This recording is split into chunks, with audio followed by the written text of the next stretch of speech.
రాష్ట్రంలో సంచలనం సృష్టించిన అనకాపల్లి జిల్లా చోడవరం సబ్ జైలు నుండి పరారైన ఇద్దరు ఖైదీలను 24 గంటల్లోనే విశాఖ సిటీ టాస్క్ ఫోర్స్ పోలీసులు పట్టుకున్నారు. నక్కా రవికుమార్, బెజవాడ రాము అనే ఖైదీలు హెడ్ వాటర్ పై ఇనుపాస్తుతితో దాడి చేసి గేటు తాళాలు, మొబైల్ లాక్కొని జైలు నుండి తప్పించుకున్న విషయం తెలిసిందే. ఈ విషయమై అనకాపల్లి జిల్లా పోలీసు కార్యాలయంలో ఎస్పీ తుహిన్ సిన్హా మీడియా సమావేశంలో వివరాలు వెల్లడించారు.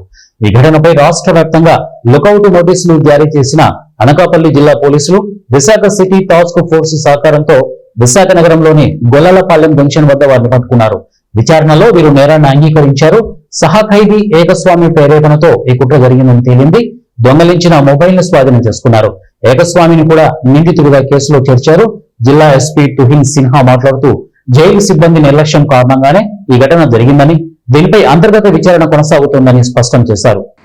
మన అనకాపల్లి డిస్ట్రిక్ట్ పోలీస్ వెంటనే రియాక్ట్ అయ్యి అక్కడ సీన్ విజిట్ చేయడం జరిగింది. నేను కూడా పర్సనల్ గానే విజిట్ చేశాము.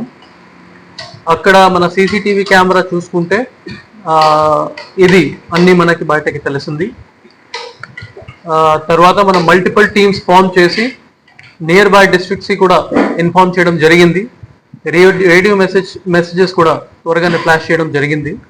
At the same time CCTV cameras కూడా వెరిఫై చేసి మనం 1 by 1 వాళ్ళకి మూవ్మెంట్ ట్రాక్ చేయడం జరిగింది. నిన్న సాయంత్రం 6 PM Visakhapatnam task force under the able guidance of CP Visakhapatnam sir ఇద్దరు అక్యూజ్ ని Gollalapalem junction SBI area Visakhapatnam city ఏరియాలోనే పట్టుకోవడం జరిగింది. మనకి ఇన్ఫర్మేషన్ వచ్చిన తర్వాత Chodavaram CI along with the team immediately Visakhapatnam సిటీకి వెళ్ళిన తర్వాత వాళ్ళ కస్టడీలోనే తీసుకుని చోడవరం పోలీస్ స్టేషన్కి తీసుకువచ్చారు. వాళ్ళ కన్ఫెషన్ ఆన్ ఇంటరగేషన్లో మనకి మొత్తం ప్లాన్ ఆఫ్ యాక్షన్ అండ్ ఎలా ప్లానింగ్ చేసుకున్నారు అది తెలిసింది. ఇందులో ముఖ్యంగా ఏమంటే ఇంకా ఒక రిమాండ్ ప్రిజనర్ చోడవరం సబ్ జైల్లోనే ఉన్నారు. అతని పేరు ఏకా స్వామి. రీసెంట్గానే రావికామతం పోలీస్ స్టేషన్లో 307 కేసులోనే ముద్దయి. అతనే ముఖ్యంగా ఈ A1 and A2 Ravikumar and Bezawada రాముకి ఇన్స్టిగేట్ చేసి వాళ్ళకి ఎటువంటి షూరిటీస్ రావు, jail break is the only option అది చెప్పేసి ఇది ప్లాన్ అన్ని ప్రిపేర్ చేసుకున్నారు. బికాస్ ఆఫ్ దాట్ ఇది అన్ని చేయడం జరిగింది.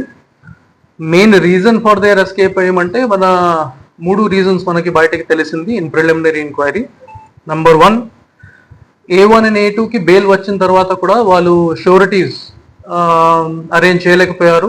So their chances of getting bail was very less. Second, ఈ హెడ్ వార్డెన్ మీద కూడా వాళ్ళకి కొద్దిగా పర్సనల్ గ్రజెస్ ఉన్నాయి. దాని మీద కూడా ఇది ప్లాన్ చేయడం జరిగింది. అట్ ద సేమ్ టైమ్ ఇది అక్యూజ్ నెంబర్ 3 ఏకా స్వామి, అతనికి ఇన్స్టిగేషన్ మీద కూడా ఇది చేయడం జరిగింది. ఈ ఎక్కడ నుంచి పారిపోయిన తర్వాత వాళ్ళు పరిగెత్తి కొత్తూరు జంక్షన్, శివాలయం ఆర్చ్, పిఎస్ పాలెం రూట్ నుంచి ఒకటి బస్ తీసుకుని విశాఖపట్నం సిటీకి వచ్చారు. అప్పుడు మనకి ఫర్దర్ ఎంక్వైరీలో వాళ్ళు గొల్లలపాలెం జంక్షన్లోనే దొరికారు. So in this entire episode both accused plus instigator మనం ఐడెంటిఫై చేయడం జరిగింది, వాళ్ళకి పట్టుకోవడం జరిగింది. It is a testament to professionalism of Anakapalli district police as well as AP police that ఈ విధంగా కేసెస్లో కూడా మన 24 hours లోపల వాళ్ళకి పట్టుకోవడం జరిగింది. ఇందులో